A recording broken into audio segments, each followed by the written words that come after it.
All right, fine. This is the sixth one that we're doing. Wow,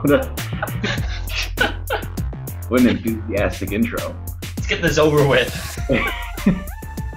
So, there's no regret in your voice. This is the last Fastcast podcast. It's gonna be. It is that. That's why I want to get it over with, so I don't tear up while we're doing this.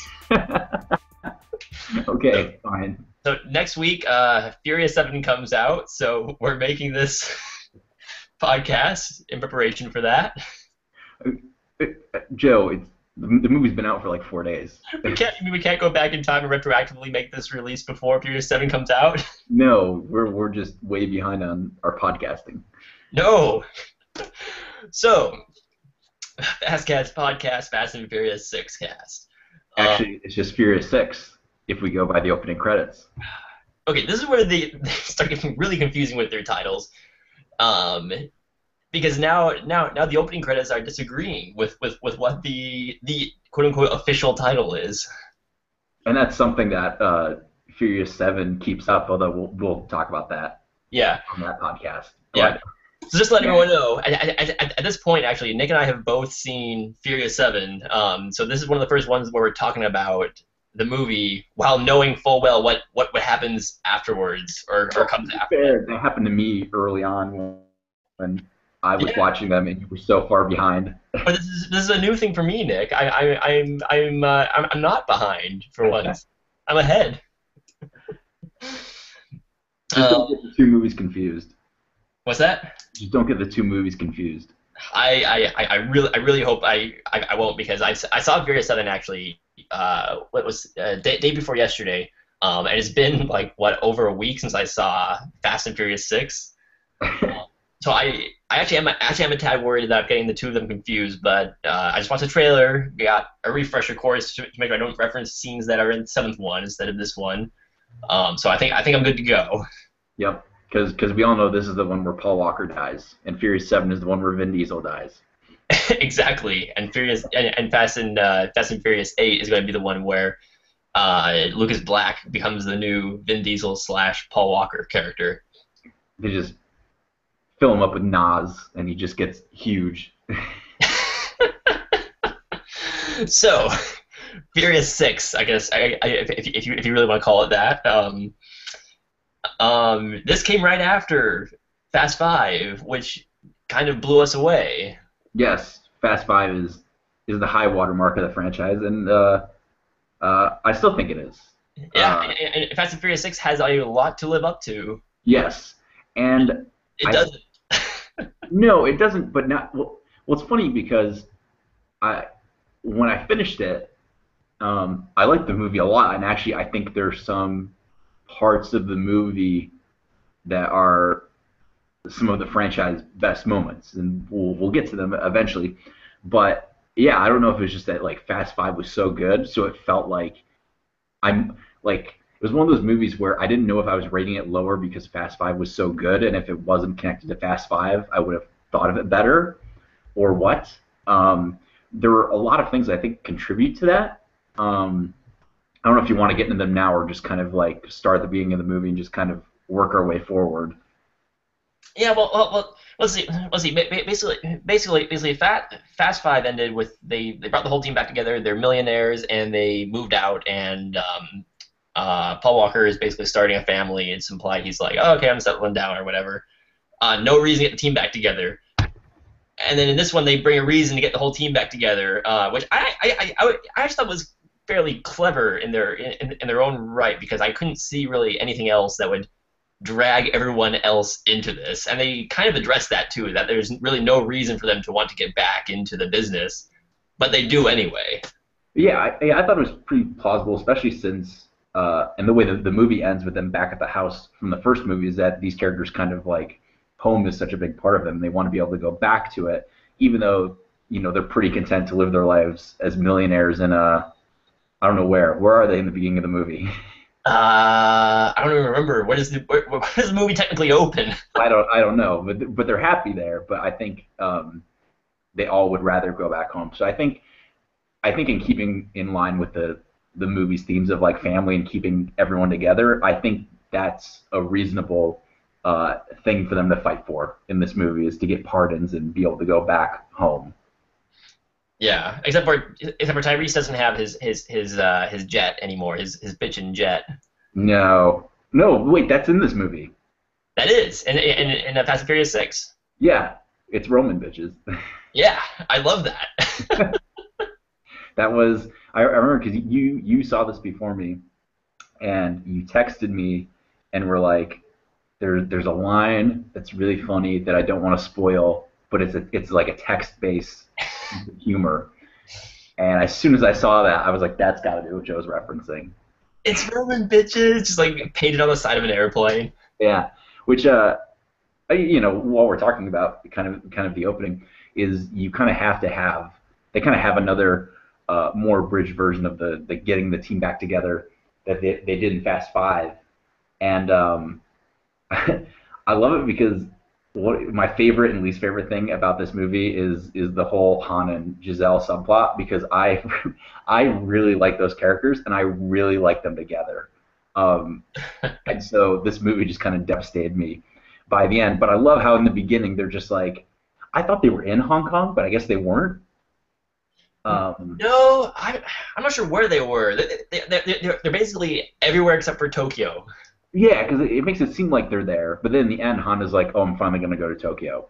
Um, but they just have a cool moment where they get not really attacked, but like Hobbs's agents come up to them and try to force them to come with them, and they just kind of have this really cool moment where they seem like an awesome power couple, and it's like, oh man, like, and then we lose it all by the end of the movie, but you know, Yeah.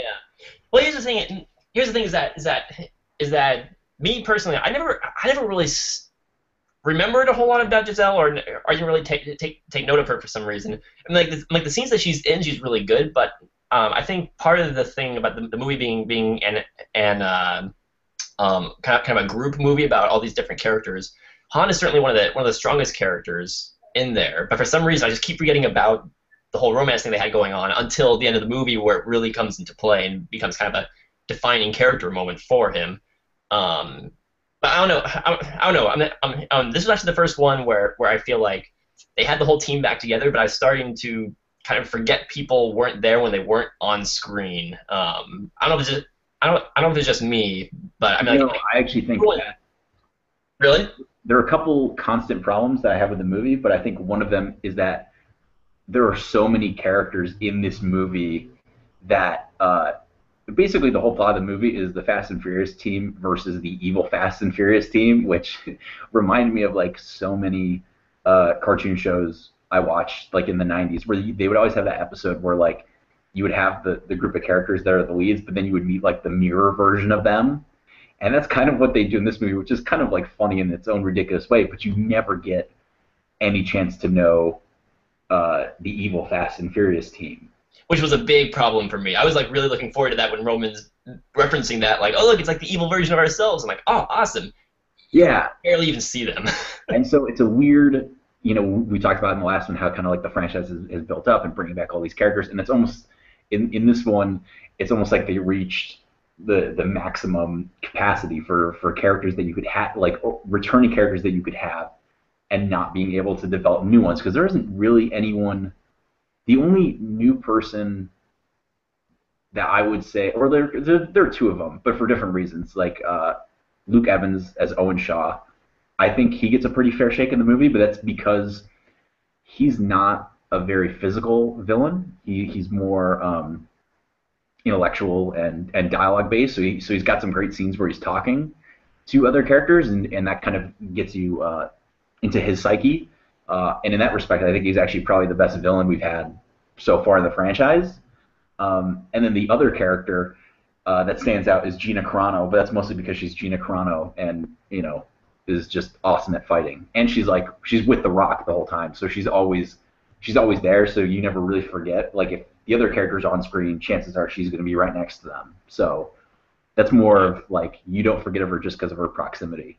I just remember her mainly because I was constantly thinking about Haywire, to be perfectly honest. Yeah, I mean her acting chops haven't really improved, but you don't, I'm willing to overlook that when they give her, some good fight scenes. Yeah, which is honestly, oh, okay. So I have some notes on her character, but enable to talk about her, I have to talk about Letty first because Letty is back in this one. Oh my gosh. And it's like the best, worst, like, this is like soap opera level stuff, and it's kind of awesome. Because Letty's back, and oh, what do you know? She didn't actually get killed in what was it, number four?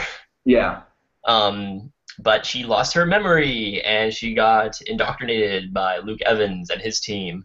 And so now she's working for the bad guys and she doesn't remember anything.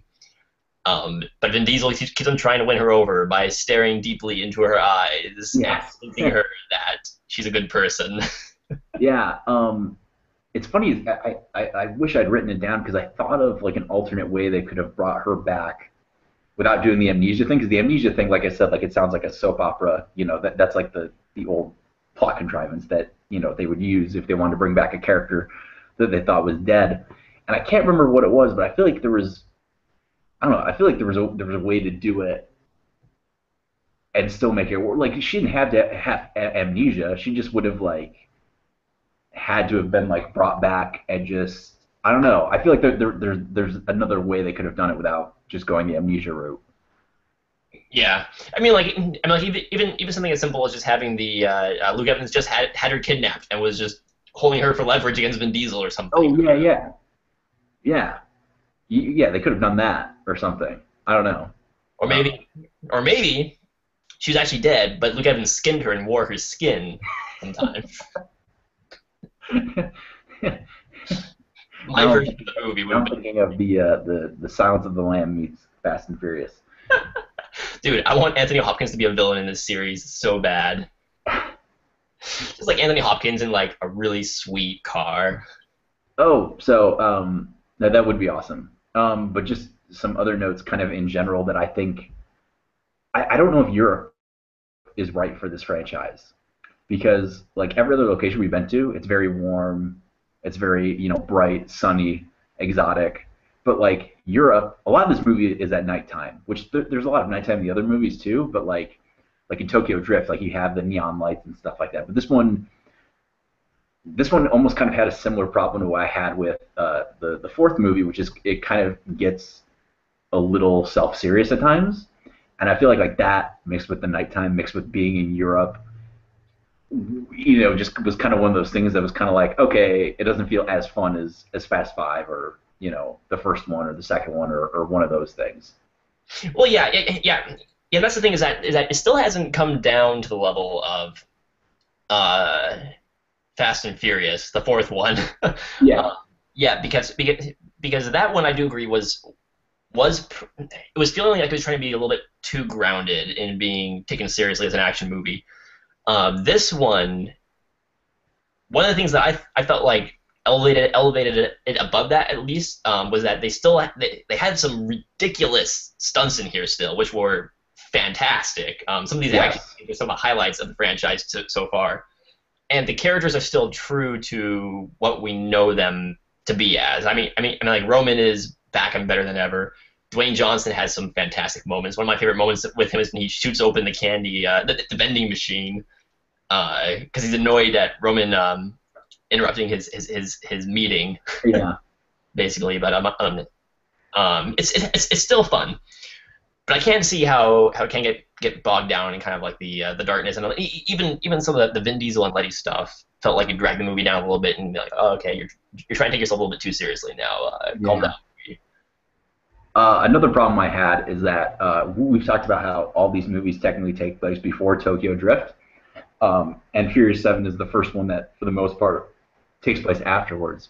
So I also wonder if a little bit that it was like this movie was trying too hard to tie up the continuity of it. Like it knew Tokyo Drift was near and it had to get to a certain point.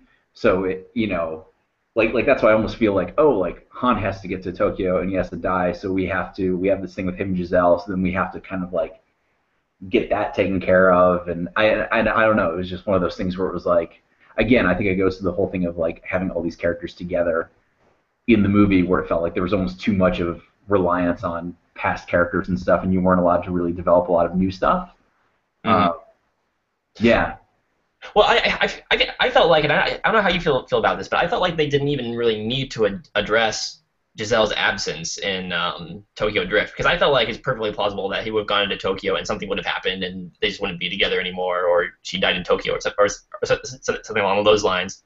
But they obviously felt like they needed to dismiss her in some way, and give him a reason to not have her be in Tokyo Drift. Yeah, which is a shame because like it's so weird is that how Han's death can have an effect on you even though like it happened 3 movies ago. But just the one-two punch of having her die at the end of the movie and then the mid-credit scene seeing Han die again was just like, oh come on, I can't. My heart can only take so much of this. And they show it over and over again. Yeah, I know. The entire end credit sequence is looking at his burning car. Actually, it's funny. Han's death is the most reused footage in the entire franchise because it's in Tokyo Drift, it's in the end of Furious 6, and then it appears in Furious 7 too. Yeah, you're right. So, man, You get to see that over and over again. it's too much. It's too much. Um, but that being said, I think a lot of my complaints about the movie could have been resolved if it had been a little shorter. I think this is also my complaint about. I can't. It was my complaint about one of the earlier ones too. I think it was actually for Fast Five. Is that if they cut like 15 minutes out and just like tightened it up in the middle, it would have been better. And I think that's also the case here because once we get into not quite the third act, I think it's towards the end of the second act, it really picks up and gives us some of the best scenes in the franchise. And I think to me, um, the tank scene is just amazing. Like I know the plane scene's great too at the very end, but the tank scene to me is the highlight of the movie. Oh yeah, absolutely. I think the money shot for me is when Vin Diesel jumps across the highway divide to grab Letty in midair as she's being flung off a tank that's being. Okay, that's an interesting moment because like 2 minutes before that happens, there's also a moment where Roman has to leap from his car to Paul Walker's car, and they're not quite the same thing. But it's funny how I buy the Roman save. I buy that moment. Like for some reason, it looks real. Like when I look at that image, I'm sure there was like CG used or whatever, but it feels like they're all in the same space. Whereas when Dom saves Letty, that's total Superman, stuff right there. Like they're breaking the laws of physics right there. Um, But it's that was the moment where I felt like, yes, this is why I watch the Fast and Furious movies now, yes, or crazy shit like this. yes, yes. But the cool thing about that tank scene is it's a lot of it is apparently practically shot, which is kind of crazy. That's ridiculous. I also love that they have that moment where I think it's Vin Diesel is like because they're on a highway and there are a lot of like civilians and stuff, and Vin Diesel is like take their attention away from the people, and this is becoming a reoccurring punchline, for a lot of people who talk about movies and stuff like that. But it's like the Fast and Furious crew is doing a better job at saving civilians than Superman was in Man of Steel. Well, other than this one, how they I mean, like they didn't really need to a reason uh, to make Luke Evans look more like a bad guy than he already was. But for some reason they felt like they had to give him a moment where he's just like running over civilians just for the hell of it. Yeah, His thing, he's just like, yeah, I'm just getting a kick out of this now. yeah, Because these guys didn't know he's a bad dude. yeah. Oh, you know what's an interesting thing? We going back to Letty, is that half the people on the team don't actually know Letty. Only Vin Diesel and Paul Walker do, because she wasn't in Fast Five, so she wasn't there when Roman and Tej and Giselle and Han and them. Well, I That's guess she would have known interesting. Han, Yeah, I hadn't really thought about that. That is really interesting. but she doesn't know the right. Like it's just kind of interesting that they're able to corral everyone together to save Letty, even though really only two people know. I mean, yeah, like I said, Han kind of knows her too, but for the most part, it's really just Vin Diesel and Paul Walker. And even then, this was an interesting bit of trivia I came across is that Paul Walker has. Okay, so there's a subplot that Paul Walker basically goes back to America, gets sent to jail so he can meet up with the villain from the fourth movie to find out what happened to Letty. That is really cool, but then ultimately becomes entirely unnecessary. Yeah. Like it's a really awesome sequence, but then it's like he comes back and Vin Diesel's like, I just wanted you to know. Like Paul Walker comes back and he's like, "Oh, I got to tell you what I found out," and Vin Diesel's like, "That's only for you to know," and I'm like, Yeah. that was a waste of a subplot. I went I went to jail and risked getting shanked in jail for useless information. I was thinking about that, yeah. Yeah, but it's funny then because then when they get Letty back, Paul Walker has an exchange with her, and it's the first time in the franchise that they've actually had a one-on-one direct moment together Huh. because they never share screen time in number four, and apparently in the first movie they never actually like communicate. They're just like in the same room together. That's funny. So speaking of Letty, by the way, and this is a point I started mentioning a while back, but I want to talk about her amnesia first. Um, there's one thing I noticed here is that okay, so so you have like basically the badass fighting chick on either end of the team, and Hmm. working for Luke Evans you have Letty because she has amnesia, so she's working for Luke Evans, and then working for Vin Diesel or Dwayne Johnson, I guess you have um, Gina is what I'm going to call her because I don't remember the character's name, the fighting actress, the wrestling actress. So then early on in the movie, Letty and Gina have a big fight scene in like a huge public space, and they're like throwing each other downstairs and really going at it. Later on in the movie, Letty decides to switch sides and joins Vin Diesel's team, and you find out that Gina was actually working for Luke Evans the whole time.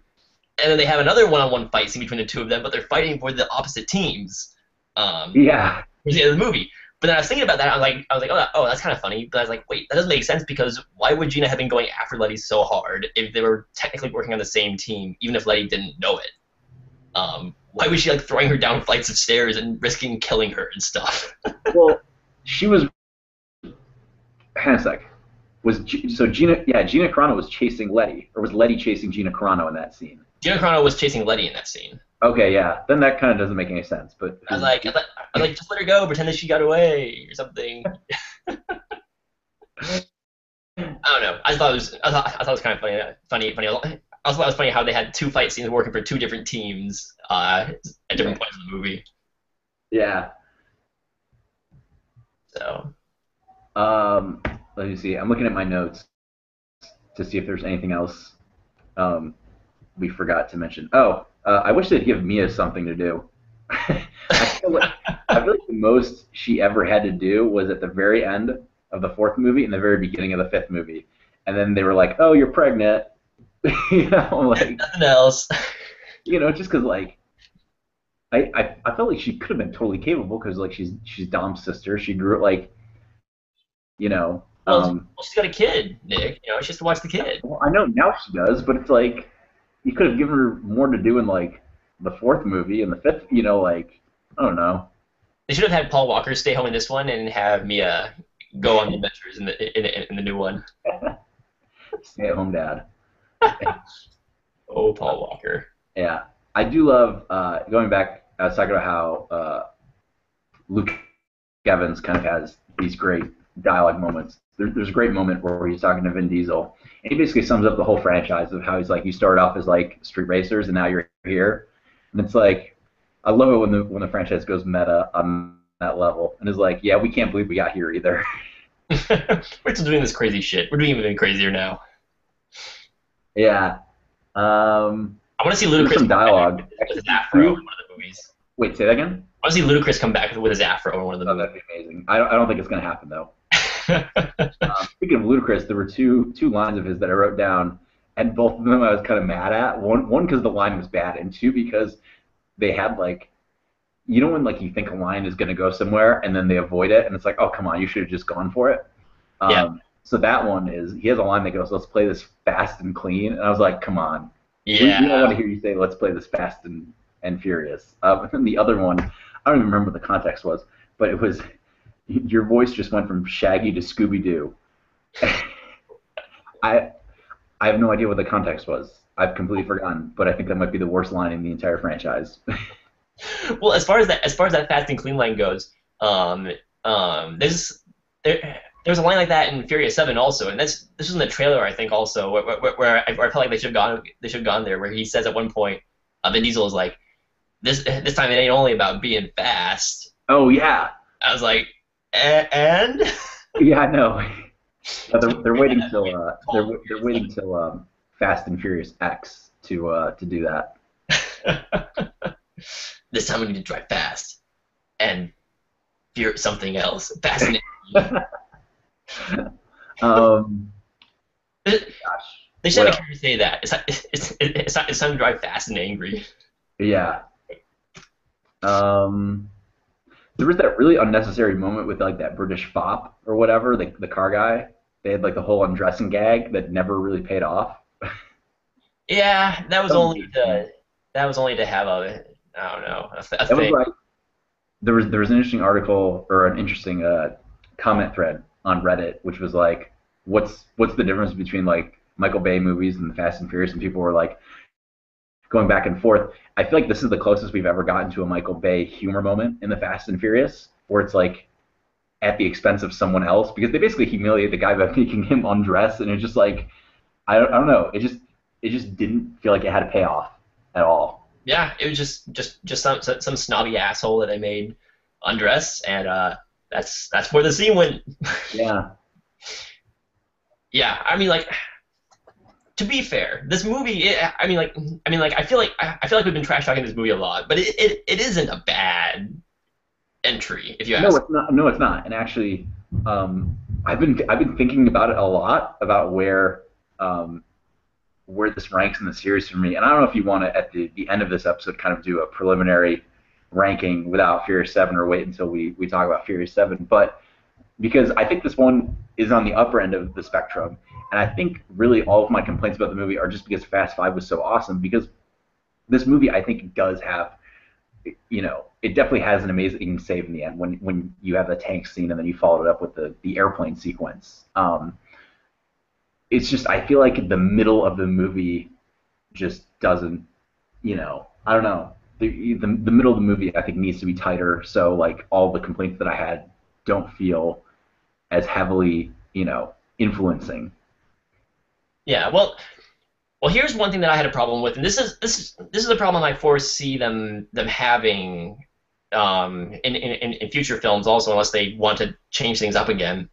But is that one of the reasons I felt like Fast Five worked so well is that it is a fairly self-contained story for the most part. Everything takes place in one location for the most part. You have all these characters there. It's a very straightforward plot. They have to do X, Y, Z. They have to get into the police station. It's a heist movie. But it is very simple and very self-contained. Whereas this one, they started doing this, and it's a trend they continued into Furious Seven. I've noticed, which I'm sure we'll talk about more when we get to that one. But it's starting to feel like it's a little too helter skelter, kind of all over the place. Kind of like, all right, they have to go here, and then they have to do this, and then they have to do this, and they have to travel to these different points all over the world. Yeah, you have a lot of moments where we bump into villains here, and then 20 minutes later we bump them again over here. Yeah, exactly. Whereas Fast Five was just very, very plain, very straightforward. This Yeah, is our objective. This is how we're going to get there. Whereas in 6 and 7, it's more about let's travel all over the world and we'll get from one point to the next point. It's kind of like um again comparing it to the Mission Impossible series which we've done before in the past. Um, I love Ghost Protocol, the Mission Impossible Ghost Protocol. But one of my problems with the movie is that I felt like it was too expansive and they had too many goals and obstacles to overcome. I just kind of got lost in the plot and enjoyed the individual moments. That's how I felt in this one too. Is that there are some awesome scenes and they have great characters, but I get lost in what they're actually trying to accomplish and just kind of enjoy the moment I'm in instead. yeah. That's actually interesting that you say that about Ghost Protocol. I know this isn't a Mission Impossible podcast, but I've been meaning to revisit that because of the new trailer they just put out. We should do a Mission Because I Impossible. don't, yeah, because I don't remember a lot of the plot of that movie, and yet I remember like loving, like I think it's my favorite of those movies. So it's Yeah, interesting that same you're here. comparing Ghost Protocol to Fast and Furious Six, because if anything, I would almost say that Fast Five or that Ghost Protocol is the Fast Five of the Mission Impossible franchise. Yeah, yeah, I can say that too.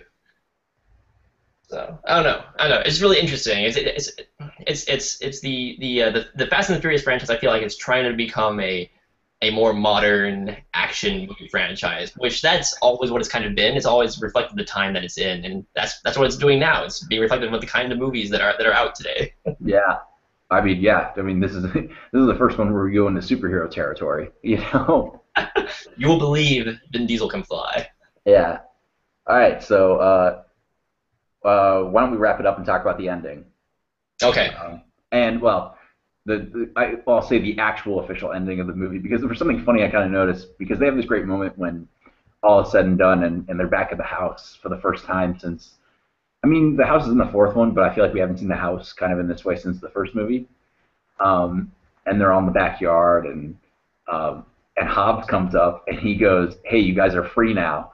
And I'm like, "Wait a second, they're having a barbecue right now, and now you like come up and say, 'Oh, you're free.'" Like, well, we're like, they just, they weren't free, 5 minutes before, and they just decided to have a big old barbecue in the middle of public. Um, yeah, He's back and arrest them. yeah. This is also the only summer blockbuster that will probably end with the main characters saying grace, which I thought was kind of interesting. I also love Paul Walker's got that great moment where he like points at Therese and he goes, "First bite, he's got grace." He's such a little kid in these movies. I love it. I think that's what I love about Paul Walker is that like going back to in the first couple episodes we talked about how the first two movies were kind of dated by being like early 2000s, and I think Paul Walker's always maintained that personality of someone from that era, and I kind of love that because he always reminds me of a couple of my friends back home who kind of have acted that way and always will act that way just because of when they grew up. So yeah, we'll talk more about Paul Walker in the next one, but Yeah, I'm sure we'll have a lot to say about him in the next one too. yeah. Um, Um, I also love the credits stinger in this one. Although, okay, I was thinking about this a little bit. So this film ends with a mid was it a mid credit scene? Is that what it was? yeah, And it revisits Tokyo Drift because the movie ends and Han basically his plans are to go to Tokyo, even though his girlfriend or fiance or whatever she was died in the finale of the movie. And it ends with revisiting the scene where he dies in Tokyo Drift in a car accident, in a car chase scene. And they imply in this one that Jason Statham, who is the villain of Furious Seven, was behind Han's death. He murdered him essentially. He orchestrated his death. In a way. And I was thinking about that because I mean, like, even seeing the scene over again, I still wasn't remembering it that clearly, and I was like, wait, could it have been set up in a way where someone had killed him, or was it really just like a normal car accident that well, happened? yeah. Tokyo Drift. I think it's implied that it's a car accident. That it's just like I mean, they're driving in the street, and so it's not entirely unreasonable that that a random car would accidentally drive into one of them. Yeah. So I don't know. That was a bit of a stretch for me, just thinking like, oh yeah, sure, Jason Statham orchestrated Han getting killed in a chase scene in that Yeah. movie, but Well, I mean, it depends on how you mean orchestrate. Like I could imagine he was in Tokyo, was like, oh, this is gonna happen. I'm gonna wait for him here, and then I'm gonna get him. It's not like he orchestrated everything that led to that car chase. yeah, but I mean, like, how could he know that like everything's gonna go down exactly the way he wanted it to? And how do you? I don't know. I don't know. Well, I don't know. I think that's kind of I think that's something we'll get into with Jason Statham's character. So, Yeah. yes. So Uh, anyway, I enjoyed this one. I had a lot of fun. yeah, I did too. Even though we've been really down on it, I actually think it's funny because I think this one a lot of my complaints are very similar to that of the fourth movie, and I actually like the fourth movie better than I think other people do. I know a lot of people don't care for it that much at all, um, but I think I like a lot of what it has in it. So I think this one is better than the fourth one, and I think it's on the higher end of the spectrum of the franchise. Um, and again, yeah, it's one of those things where I don't know if just like Fast Five is coloring my opinion now. I'm actually of all the ones that of all the movies that we watched over the past month, even though this is one of the most recent ones, it's the one I kind of want to revisit um, more than the other ones, just because it's the one I feel less sure about, in my opinion. Yeah, because you can fall on either either end of the spectrum because I mean, it has a lot of the great elements of Fast Five in it. It's just it also has some of the elements of Fast and Furious Four that drag it down a little bit. So Yeah, it's hard to really it's place it. weird. Yeah, because like it's got my favorite action sequence in the franchise, which is the tank scene, and so like a movie that has that can't be all that bad, you know. Um, so yeah. Oh, another thing that bothered me, and is actually about the ending, is in Fast Five there was like the FBI agent lady with Hobbs. Hmm. At the end of that movie, she goes off with Dom, and then at the end of this movie, obviously Letty's back, and so she like lets him go, which is nice for her. You don't really see that in a lot of movies of like a woman who's that understanding. But that whole bit, it's interesting because like um, Paul Walker's really only had Mia the whole franchise, and Dom it's kind of interesting because he's had Letty, but then I feel like in the fourth movie they kind of hinted at him and Giselle maybe having a thing, but then that didn't really pan out.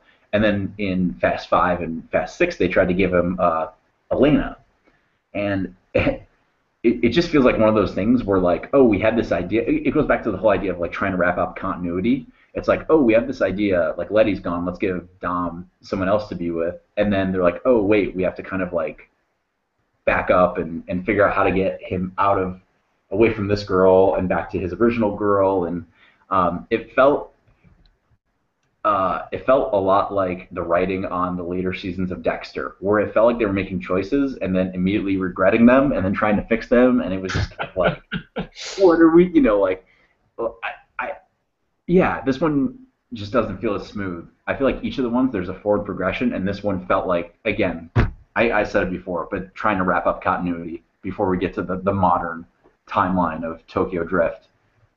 And then when you realize that they're just making it up as they go along. Yeah, I think this was the one. I think this is the one where like setting everything before Tokyo Drift. This is the one where it doesn't work. All the other ones I think work with that understanding. This one I don't think does as well. Yeah, which I think is fair enough.